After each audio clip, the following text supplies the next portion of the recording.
IT employees అంటే కుక్క బతుకు అయిపోయింది భయ్యా. మాకు ఇంకా పర్సనల్ లైఫ్ ఉండదా? పొద్దున 6ంటికి వెళ్ళాను ఆఫీస్కి, ఇప్పుడు 6ంటికి వస్తాను ఆఫీస్ నుంచి ఇంటికి.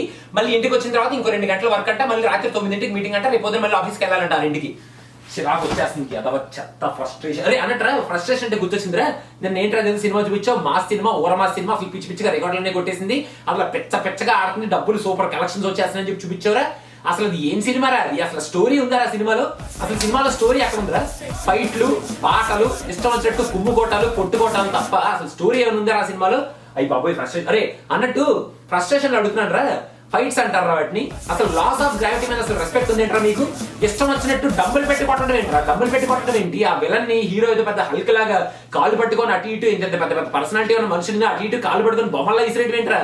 ఒరే బాబు, ఇలాంటి సినిమాలు తీయాలంటే, ఇలాంటి ఫైట్లు తీయాలంటే కంప్లీట్ గా ఏదో ఒక ఫైట్ క్లబ్ లేకపోతే అలాంటి ఫైట్ బేస్డ్ సినిమా తీయండి అమ్మా. మొత్తం అసలు ఎక్స్ట్రాడినరీగా హీరోని చూపిస్తూ ఫైట్ బేస్డ్ సినిమా తీయండి, చూస్తాం. అంతేగాని ఇలాంటి ఫైట్లు తీకండి రా బాబు. అంటే మర్చిపోయినరా ఆ మ్యూజిక్ ఏంట్రా, బ్యాక్గ్రౌండ్ మ్యూజిక్. అరే చెప్తున్నాను, ఫ్రస్ట్రేషన్ లో చెప్తున్నాను, కళ్ళు మూసుకొని ఈ మ్యూజిక్ కనుక వింటే, అరే ఏ అవెంజర్స్ సినిమానో లేకపోతే ఏ ట్రాన్స్ఫార్మర్స్ సినిమానో చూస్తున్నాం అనుకుంటాం, కానీ తెలుగు సినిమాలో హీరో వెళ్ళి విలన్లు కొట్టేటప్పుడు వచ్చే బ్యాక్గ్రౌండ్ మ్యూజిక్ రా ఇది. ఇలా ఉంటుందిరా బ్యాక్గ్రౌండ్ మ్యూజిక్. ఓరే నాయనో, ఒరే ఫ్రస్ట్రేషన్ లో అన్నట్టు మర్చిపోయినరా, హీరో ఏమో ఏంటది మిలిటరీలో పనిచేసి వస్తాడా, ఇంకొక హీరోయిన్ ఏమో ఇక్కడ ఎమ్మెల్యే. ఎమ్మెల్యే అంటే ఏంటమ్మా? ఎమ్మెల్యే అంటే ఏంటి? My lovely Angel. దానికోసం మై లవ్లీ ఏంజల్ అనాలి కాబట్టి ఎమ్మెల్యేని ఒక హాట్ చికెన్ పెట్టి మళ్ళీ ఆ అమ్మాయికి మంచి మంచి బట్టలు, మంచి మంచి నగలు, పప్పులు, పాటలు. మిలిటరీలో పనిచేసి వచ్చిన హీరోకి, సొసైటీలో మంచి రెస్పెక్టబుల్ పొజిషన్ లో ఉండాల్సిన ఎమ్మెల్యేకి వీళ్ళిద్దరికి మధ్యలో లవ్ ట్రాక్. ఒరే ఇది మాత్రం చాలా ఇన్నోవేటివ్ గా ఉందన్నారు నువ్వు. నీకు నిన్ను మొహం పక్కన కొట్టేస్తాను చెప్తున్నాను. నీకు ఊరమాస అనే నువ్వు అసలు ఊరమాస నీకు నచ్చిందేమో కానీ ఇది ఇన్నోవేషన్ రా ఇది. అసలు మిలిటరీలో హీరోకి ఎమ్మెల్యేకి లవ్ ట్రాక్ రా. అయ్యా బాబోయ్, అసలు అదే అది కాదురా. అమ్మాయిల్ని చాలా సున్నితంగా కదా చూపిస్తారు సినిమాల్లో. అలాంటిది అమ్మాయిల్ని ఐరన్ రాడ్ పెట్టి కొట్టడం ఏంట్రా? ఐరన్ రాడ్ పెట్టి కొట్టడం ఏంట్రా? ఊరికే పక్కకి వెళ్తూ అంటే దడుచుకొని కింద పడిపోతారు కదా అమ్మాయిలు. అలాంటిది ఐరన్ రాడ్ పెట్టి కొడతారా? ఐరన్ రాడ్ పెట్టి కొట్టిన తర్వాత మన హీరో అలా ఊహించుకొని ఇలా కళ్ళు మూసుకొని యోగిలాగా ఇలా బయటకు వచ్చి అదే ఐరన్ రాడ్ పెట్టి ఈ విలన్ కొడతాడా? అయ్యో బాబు, అరే నాకు అర్థం కాదురా, నాకు అర్థం కాదు. ఇంకోటి అడుగుతాను రా, విలన్ ని ఎస్టాబ్లిష్ చేయాలంటే, అంత పవర్ఫుల్ విలన్ ని ఎస్టాబ్లిష్ చేయాలంటే మాస్ మటర్స్ తప్ప ఇంక వేరే ఆల్టర్నేటివ్ లేదురా. అలా ఒక 100 మందిని చంపేసాలని బాధ పెడితే తప్ప హీరోకి విలన్ కి మధ్యలో క్లాష్ రాదా? అంతకు మించి ఇంక వేరే ఆల్టర్నేటివ్స్ లేవా? అసలు అంత పవర్ఫుల్ హీరో, అంత పవర్ఫుల్ విలన్ ఉన్నప్పుడు అసలు సినిమాలో క్లాష్ ఎలా ఉండాలిరా? ఇంకొంచెం ఇన్నోవేటివ్ గా చూపించొచ్చు కదా. అంతకు మించి ఇంక వేరే ఆల్టర్నేటివ్ లేదా అన్నట్టు మర్చిపోయినరా. ఇంకోటి అడుగుతాను రా, సినిమాలో స్టోరీ లేనట్టు ఎప్పుడు చూసినా ఒక అమ్మాయికి రేప్ జరగడం, ఆ రేప్ కి విలన్ ని కనెక్ట్ చేయడం, దాని తర్వాత మన హీరో రియాక్ట్ అవ్వడం, వాళ్ళిద్దరికి మధ్యలో క్లాష్ రావడం, కొట్టుకోవడం తప్ప ఇంకా వేరే స్టోరీ లేవా? న్యూస్ ఛానల్స్ పెడితే న్యూస్ ఛానల్స్ లో అదే న్యూస్, ఇక్కడ కేసు అక్కడ కేసు. సినిమాకి వెళ్తే ఇక్కడ ఇదే కేసు, మళ్ళీ అక్కడ న్యూస్ ఇక్కడ న్యూస్.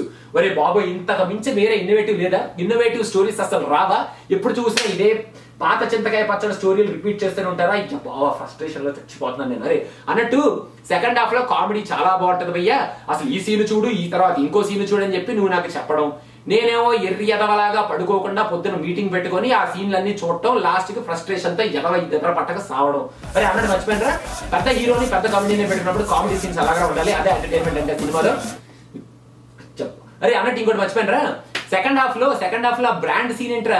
ఇది యాపిల్ అమెరికా బ్రాండ్, ఇది చైనా బ్రాండ్, ఇది అనకాపల్లి బ్రాండ్, ఇది కోటి బ్రాండ్. అది పవర్ఫుల్ సీనరా? అది పవర్ఫుల్ సీన్ అని నువ్వు చెప్పడం, నేను అది నమ్మేసి మాస్ ఓరమాస్ సీన్ అని చెప్పి చూసేయటం. వేరే ఇంకోటి మర్చిపోయినరా, అదేదో గబ్బర్ సింగ్ సినిమాలో అంత్యాక్షరి సీన్ హిట్ అయింది కదా అని ప్రతి సినిమాలో అలాంటి సీన్, అలాంటి కామెడీ బిట్ ఒకటి పెట్టడం అలవాటు అయిపోయింది అందరికి. అలాంటిది ఈ సినిమాలో కూడా ఒక ట్రై చేస్తారు, డాడీ ఫైట్. అది ఏదో ఫస్ట్ 30 సెకండ్స్ బాగానే ఉంది కదా అనుకుంటే దాన్ని ఎలాంగేట్ చేసి పెద్ద పెద్ద విలన్ల చేత ఇంగ్లీష్ డైలాగులు చెప్పించి యథావ చిరాకు తెప్పించడం తప్ప ఆ సినిమాలో ఇంకా ఆ సీన్ లో ఇంకేం ఉందరా? ఆ సీన్ కి అసలు కరెక్షన్ ఉందరా సినిమాకి? యథావ ఫ్రస్ట్రేటెడ్ సీన్ కాకపోతే, ఫ్రస్ట్రేటింగ్ సీన్ కాకపోతే ఇంకా అంతకన్నా ఇంకేముంది ఆ సీన్ లో? ఎంతో ఫ్రస్ట్రేట్ అన్నట్టు. లాస్ట్ లో మర్చిపోయాను, లాస్ట్ లో అక్కడ వాళ్ళ బాబాయిని పొడి చంపేస్తారా, మనిషి చచ్చిపోతున్నాడు. అక్కడ మొత్తం బ్లడ్ అంతా బయటకు వచ్చేసి వెయిన్స్ అన్ని తెగిపోయి చచ్చిపోతున్నాడు అక్కడ మనిషి. అంతే, అక్కడ చచ్చిపోతున్నా కూడా హీరో ఇక్కడ విలన్ ని కొడుతున్నాడు కాబట్టి, బాబు నువ్వు కొట్టు బాబు, నువ్వు అంబులెన్స్ పిలిచే వరకు నేను ఇక్కడ వెయిట్ చేస్తూనే ఉంటాను బాబు, బ్లడ్ పోయినా పర్లేదు, వెయిన్స్ తెగిపోయినా పర్లేదు, నువ్వు అంబులెన్స్ పిలువు, అప్పుడే నేను బతుకుతాను, అప్పుడు దాకా నేను చావనా అని చెప్పి కూర్చొని అలా వెయిట్ చేస్తూ ఉంటాడరా. ఇది రియాలిటీనా? అసలు మెడికల్ టెర్మినాలజీ మీద కానీ మెడికల్ ఫీల్డ్ మీద కానీ రెస్పెక్ట్ ఉందేంట్రా? ఇలాంటి సీన్లు మనకు కావాల్సింది. అమ్మా ఈ బాబోయ్ ఫ్రస్ట్రేషన్ అయ్యి బాబోయ్ అరే అన్నట్టురా. ఇంకోటి లాస్ట్ లో క్లైమాక్స్ ఏంట్రా, క్లైమాక్స్ ఏంటి లాస్ట్ లో రేసు గుర్రం క్లైమాక్స్ లానే కదా ఉంది క్లైమాక్స్. మళ్ళీ ఇదేదో పెద్ద ఇన్నోవేటివ్ క్లైమాక్స్ లాగా నువ్వు నన్ను చూపించడం మాస్ సినిమా ఓరమా సినిమా అని చెప్పి నేనేమో నమ్మేసి ఫ్రస్ట్రేషన్ లో చూసి తర్వాత మళ్ళీ ఫ్రస్ట్రేట్ అవడం నా బతుక్కి మొత్తం ఈ సినిమా అంతా చూసి ఇంత ఫ్రస్ట్రేషన్ మోడ్ లో సినిమా చూసి రేపు పొద్దున మళ్ళీ రేపు ఆఫీస్కి వెళ్ళి ఆఫీస్లో నేను ఫ్రస్ట్రేషన్ తో వర్క్ చేస్తుంటే మా మేనేజర్ గారు వచ్చి నన్ను బండ బూతులు తిట్టడం. సరిపోయిందిరా దరిద్రం, సరిపోయిందిరా. నేను చెప్తున్నాను రా, నువ్వు మాసు ఊరమాస్ ఆడియన్స్ అయితే ఓకేరా. నేను ఐటీ ప్రొఫెషనల్ నాయన. నేను సినిమాకి వెళ్తే నాకు కొంచెం సినిమాలో కొత్తదనం కావాలి, అట్లీస్ట్ కొంచెం ఇన్నోవేషన్ కావాలి. కానీ అరే ఇలాంటి మాసు ఊరమాసు సినిమా కదా అని చెప్పి నన్ను చూపించి నాకు ఫ్రస్ట్రేషన్ పెంచకరా నాయన. నేనేదో ఇంట్లో రిలాక్స్డ్ గా ఉన్నప్పుడు చేతిలో బీరు బాటిల్ పక్కన చికెన్ ముక్క ఉండి పని పాటలు అక్కడ ఖాళీగా ఉన్నప్పుడు ఇలాంటి సినిమాలు చూపిస్తే ఓకే. కానీ నెక్స్ట్ డే పొద్దున 6 ఆఫీస్కి వెళ్ళాలి, మీటింగ్లు ఉన్నాయి, మంచి ఫ్రస్ట్రేటెడ్ మూడ్ లో వర్క్ జరుగుతుంది అన్నప్పుడు కనుక నెక్స్ట్ టైం ఇలాంటి ఫ్రస్ట్రేటెడ్ సినిమాలు చూపించావంటే జోడించి కొట్టేస్తాను చెప్తున్నాను రా. మొహం పగిలిపోద్ది చెప్తున్నాను. ఇలాంటి సినిమాలు చూపించగరా బాబు. నువ్వు పెద్ద మాసు ఊరమాస్ ఆడియన్స్ అయితే నువ్వు చూసుకోరా నాయన, నువ్వు వెళ్ళి చూసుకోరా బాబు సినిమాలు. నన్ను మాత్రం నా ఫ్రస్ట్రేషన్ మాత్రం కెలక్కరా బాబు. ఒక్క నిమిషం ఉంటాడు. ఏదో వచ్చిందిరా ఈమెయిల్, ఇంటికి వెళ్ళిపోయావు కదా 6కి 8కి ఇప్పుడు మీటింగ్ ఉంది, 2 గంటలు పని చేయాలంటారు. ఇంకా మాకు పని పాటలేదు, ఏం చేస్తాం. మాకు ఇంకా ప్రశాంతంగా సినిమా గురించి ఫ్రస్ట్రేషన్ మోడ్ లో మాట్లాడుకోవాలి. ఫ్రస్ట్రేషన్ ఈ వర్క్ చేయకపోతే మళ్ళీ మా మేనేజర్ గారు నన్ను ఫ్రస్ట్రేషన్ మోడ్ లో తప్పడం.